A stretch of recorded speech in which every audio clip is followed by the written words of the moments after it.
Milan Torino 7-0. Milan menang segalanya, dan skema yang diterapin Pioli yang kemarin lepas lawan Juventus dipakai lagi, dan taktik untuk menyerangnya ada beberapa yang diganti, tapi ini fungsi banget menurut gue. Kita bahas satu-satu. 7-0, nice. Ini skemanya gue nggak tahu, Ante Rebic jadi false nine atau mereka main di flying forward, tapi ini sangat fungsi banget cuy. Beberapa kali kepake sampai akhirnya nyiptain peluang penalti dan gol. Kalau misalnya Calabria nggak offset pun harusnya kita bisa menang 8-0. Ini keren banget sih Pioli. Posisinya selalu dikasih ke false, mereka crossing buat ngalihin pemain, buat wingernya bisa dipassing. Ini skema yang sama ketika counter attack. Cepet banget nih, dapat dipassing ke Ante, langsung paste. Ini fungsinya bagus banget. Jadi ketika mereka masing ke false nya nembokin atau di flank forward yang dapat, yang passing selalu crossing depan deep flying atau false nine, dan yang winger selalu masuk, entah Calabria, entah Theo, entah Castellio, entah Ibrahim, entah Hakan. Fungsinya selalu begitu dan skemanya tuh berfungsi banget. Jadi buat gua keren banget Milan tadi malam menang segalanya. Ini yang depannya, dan kita lihat pas bertahannya. Ini momen counter attack yang gue suka adalah Theo ngebalap dulu, terus Meite gak langsung ngambil, dia udah ngeliat orang yang akan datang. Ini lihat Tomori udah ngeliat pemain dan dia udah worry kalau misalnya ada yang mau coming from behind. Ismail Benancer langsung ngebalap buat ngecover. Ini fungsinya dan tugasnya tuh pemain belakang dan pemain tengahnya betul banget.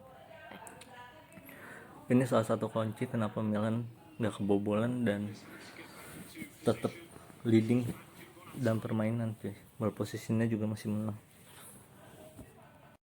Ini bolanya diintercept sama Theo karena semuanya hampir ditutup, tapi seharusnya si Ismail Benancer nge-follow up orang yang cutting. Soalnya kalau misalnya itu sampai dapet bahaya banget. Tapi overall fungsinya pemain belakang dan pemain tengahnya tuh udah benar banget.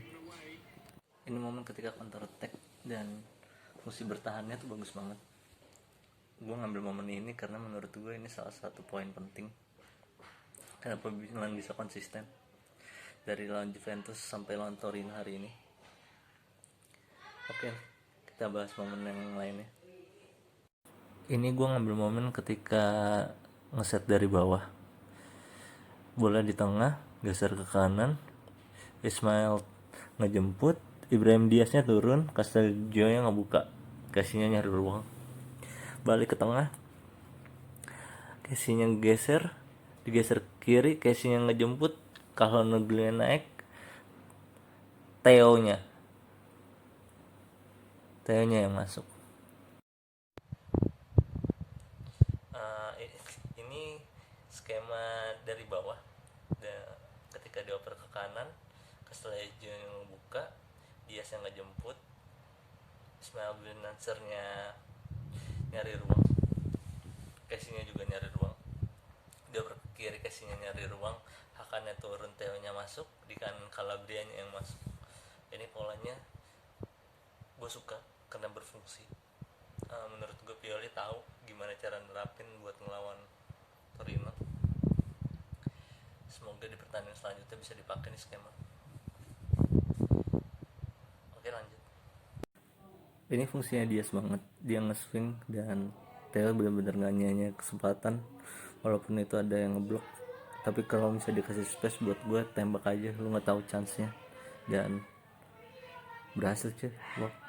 Ini sama kayak lawan Juventus, manfaatin ruang tengah yang kosong, manfaatin gap, dia nge-swing dan punya chance yang banyak, dan untungnya untuk kali ini dia nemuin Theo. Dan buat gue sama yang kayak gue bilang kemarin, kalau misalnya ada space harusnya nembak aja, kita nggak pernah tahu coy. Ini yang kurang dari ketika kita kalah, dan alhamdulillah dari kemarin beberapa kali nembak dari jauh dan gol. Ini fungsi ketika lu ngepres dan nutupnya nggak telat. Si Casey udah nunggu banget momen untuk intercept. Ini udah kepake dari pas lawan Juventus sih, pressing depan playmaker nggak bisa megang bola.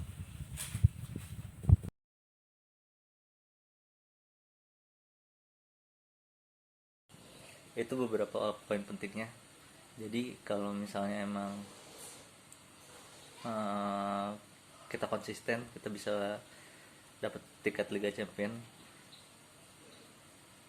Masih ada 2 pertandingan lagi, Cagliari Atlanta, tinggal finishingnya di Atlanta. Kalau menang kita udah pasti lolos. Oke, siap.